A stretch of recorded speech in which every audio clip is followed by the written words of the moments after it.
Ladies and gentlemen, the Durham probe special counsel has a trial on October 11th. This is according to Fox News, New York Post, a whole bunch of other publications, but here special counsel Durham requests 30 demands for documents issued to Danchenko case. Danchenko's trial is set to begin on October 11th. He is the Steele subsource. He has been indicted under 5 counts of giving the Federal Bureau of Investigation false information, lying to them. The biggest obstacle Durham faces, which is the obstacle he faced with the Sussman trial and wasn't able to overcome. The Sussman trial was a success in many ways. It was the first time Mark Elias, Robbie Mook, two people very close to Clinton's, pointed the finger and stated in a court of law that never happened before that she deliberately planned, orchestrated, gave information to media that was completely false pertaining to the Alpha Bank nonsense. So all of these myths around Trump are perpetuated by media and also the Democratic Party feeding media false information and media running with that. So journalists are all too willing to run with a phony fake Steele dossier. BuzzFeed published the Steele dossier. They didn't publish Hunter's emails that are clear violations of the law that show graft and bribery schemes and that could be used easily to impeach Biden, and they will be in 2023. You could even indict Biden on those emails. You can't just simply meet with business associates in the West Wing as vice president and then lie to the American people about it when you know the schemes are about kickbacks and pertain to graft. You can't just do that. There are laws against that. Okay, there aren't laws against being mean. You can't say, well, democracy is at stake because if Trump runs again, he'll be mean. He'll say things that the DC establishment or journalists don't like.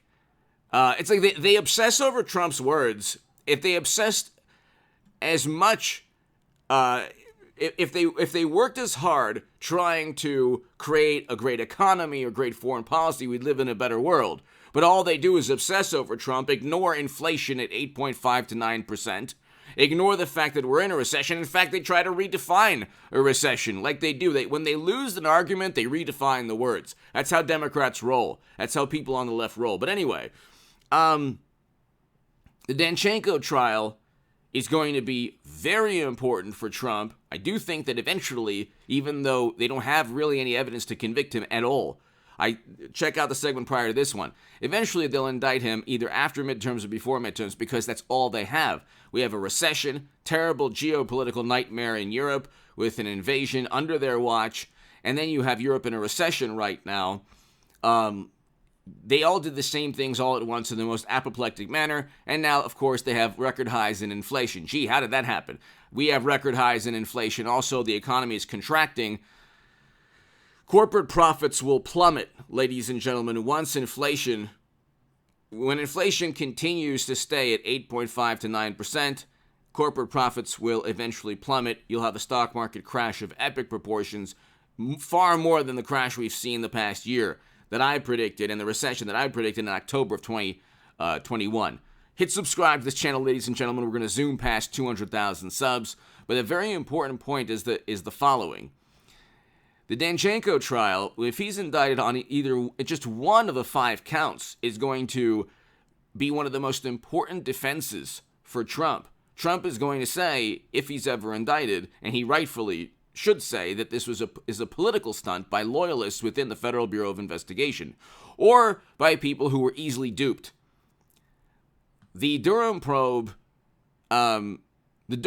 special counsel is actually using the FBI as he's representing the government, John Durham.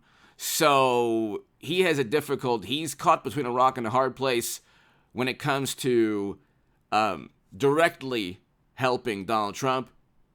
He can't say that when Danchenko when the Steele subsource is convicted, and he'll be convicted on one of the 5 counts.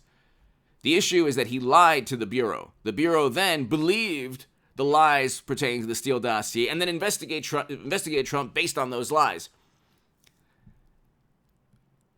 Either way, whether Trump says, well, these are loyalists or these are incompetent people that investigated me based on a dossier purchased by my direct political rival that was full of nonsense and they believed this nonsense, it's going to help him in any defense.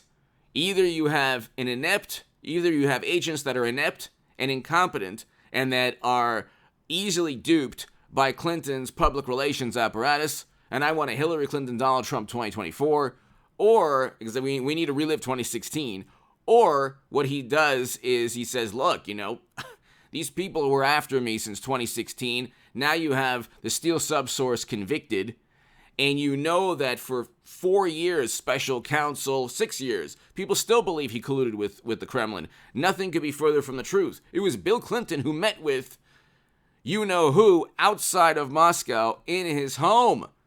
In his home, according to The Hill and Newsweek. Okay? He met with you-know-who. I'm talking about the leader of that country. Okay? During the negotiations pertaining to Uranium One. And then President Obama did not veto the sale of 20% of U.S. uranium capacity at that point, according to the New York Times. And Snopes said, well, no, she wasn't really involved. President Obama didn't veto the sale. So what's worse? Facebook ads or 20% of U.S. uranium capacity? Then they say it's a commodity. Well, yeah, guess who controls the global commodity when commodities are now at all-time highs because of supply chain breakdowns and shortages and a terrible economy everywhere. But anyway, the issue is that you get a conviction, the Durham Probe Special Counsel. That will happen in October. You have to look at the October trial as a completely new ballgame. Durham, even if you say that the Sussman trial was a loss, Durham is 1-1. Kevin Kleinsmith pled guilty to falsifying falsifying evidence and deceiving a FISA judge to continue investigating Carter Page. Okay, and he was part. And so Kevin Kleinsmith deliberately deceived a judge. Okay, so. But because, it was part of an overall plot into saving our democracy from Facebook ads and Twitter bots and the DNC hack, which showed that Bernie Sanders was cheated, he didn't get jail time. The problem, though, is that for people who are defending the Federal Bureau of Investigation, this next trial, it doesn't look good. Okay, so you're going to have a conviction that will show that the Bureau used a dossier purchased by Clinton that was riddled with lies, and that they believed those lies, and that they were duped, or that they were deceived very easily by a public relations machine after Trump. We saw that with the Sussman trial also. So there was a lot that we learned from the Sussman trial.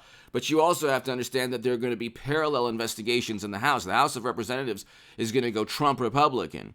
The House Oversight, the House Judiciary, and the House Intel Committee are all going to be leveled at Democrats who actually did commit crimes. So setting up and framing Trump when he came into office, there were crimes there. 18 U.S. Code... when you conspire to defraud the American public, okay, 371, I believe I wrote about that in the Federalist with Comey and McCabe. They conspired to defraud the American public, deceive people into thinking that this man worked with the Kremlin. There was not a shred of evidence. What they did was they purchased a dossier, they utilized a dossier purchased by Clinton, didn't even question the fact that it was purchased by his direct political rival, believed all the lies, and then we're going to find out that the Steele subsource worked with the Clinton public relations executive. You can't even make this up. And so they're going to have a very difficult time convicting Trump. They won't care because, they're such narcissists. We'll find all of this out. They'll still indict him after midterms almost certainly. But it's going to be very difficult, especially when this conviction leads to further indictments. You will have all the people who set up and frame Trump at risk of indictment, while Merrick Garland and other government agencies are trying to go after Trump, saying, "Oh, the rule of law, rule of law." We're going to be finding out with the Durham Probe Special Counsel, the rule of law was completely ripped to shreds. They went after Trump purely for politics. it wasn't the rule of law, because if the rule of law really exists, Hillary and Hunter would have already been indicted. The evidence is overwhelming right there, and I want a Hillary Clinton, Donald Trump 2024.